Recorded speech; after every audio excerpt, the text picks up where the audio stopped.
What's up, everybody? Welcome to this week's Technique Tuesday.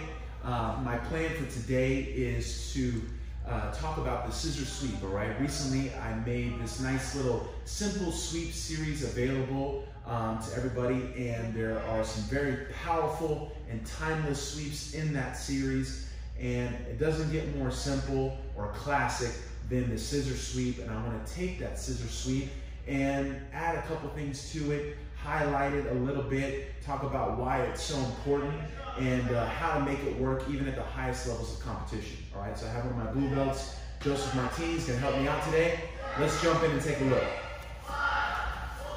Don't mind the kids. Okay, so of course, I have my hand in the cross collar. I start to get myself in position here. Okay, I usually like to leave this foot on the hip until the moment of attack, all right? So right now my feet and my legs are kind of compressing together to create some tension and keep Joseph here stuck right in front of me, all right?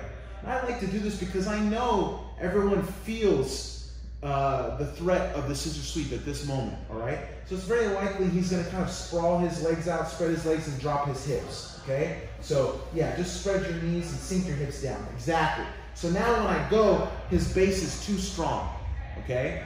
So what I like to do here while my foot's on the hip is to sit up onto my elbow, just like so, okay? Now my hips can be very mobile, all right? I can throw my hips back. And as I do that, I'm gonna bring Joe with me, all right? Let's just turn a little bit.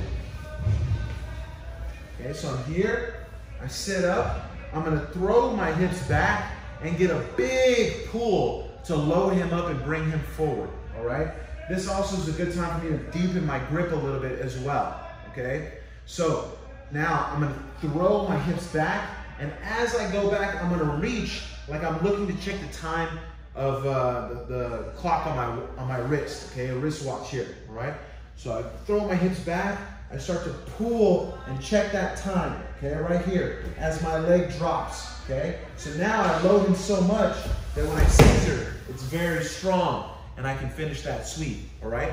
And that was done in pieces, you know, I was explaining it little by little as I did it, all right? When you really go for it and do it all at once, it's super strong, okay? So I'm here, another little detail that maybe you didn't check completely, but I don't want to put my feet on the floor, okay, to move my hips, because now he can already control my leg and start his passing, all right? So my legs stay up.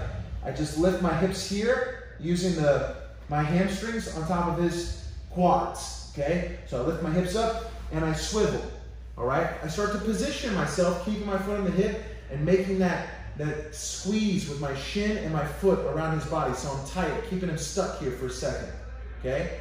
I know he's gonna put his butt to his heels, all right? And so that makes the sweep hard, okay? When I sit up onto my elbow, now I can throw my hip back and get his butt off of his heels, okay?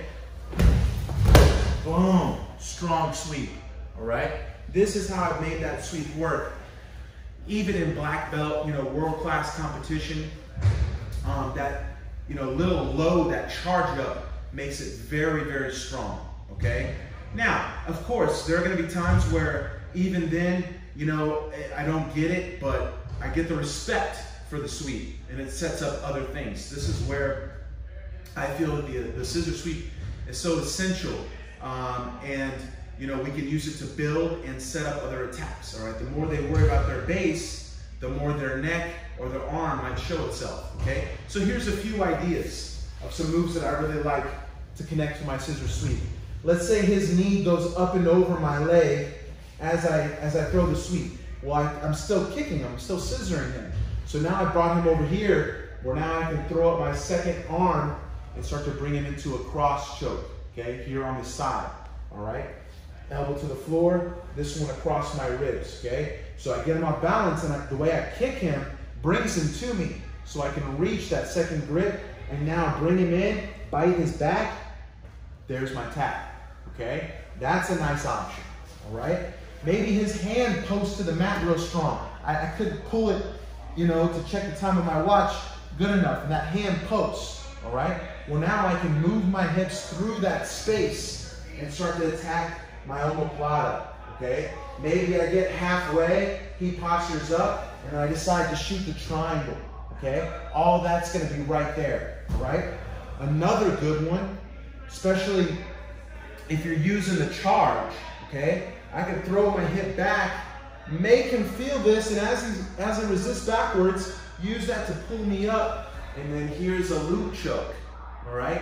Another nice attack, all right? I'm not going through all the details in each one of these, but just giving you the look at how they can all be put together, okay? So the scissor sweep is a great way to connect all these other submission attacks, a great way to start your open guard game very safely and immediately put them on the defense, all right?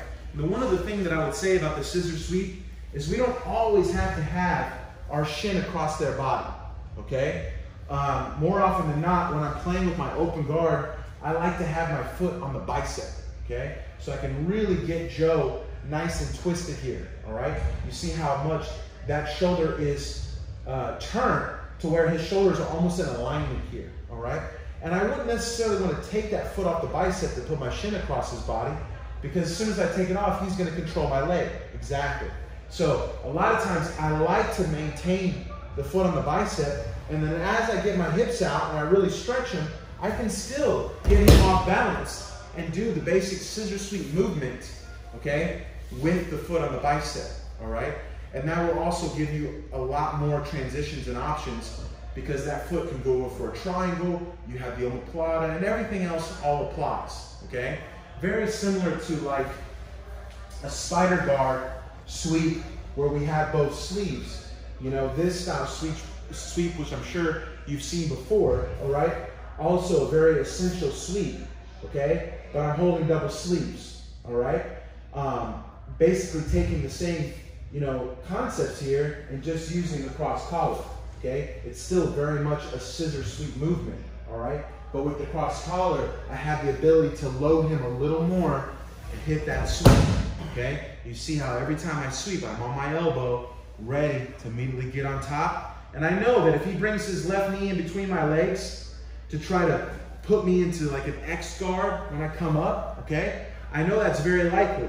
So if his knee ever comes inside here, I'm always gonna be ready to pummel my leg in between. So when I come up, I'm coming into my knee cut position, all right? And now I can connect on my top game devastation from there, okay?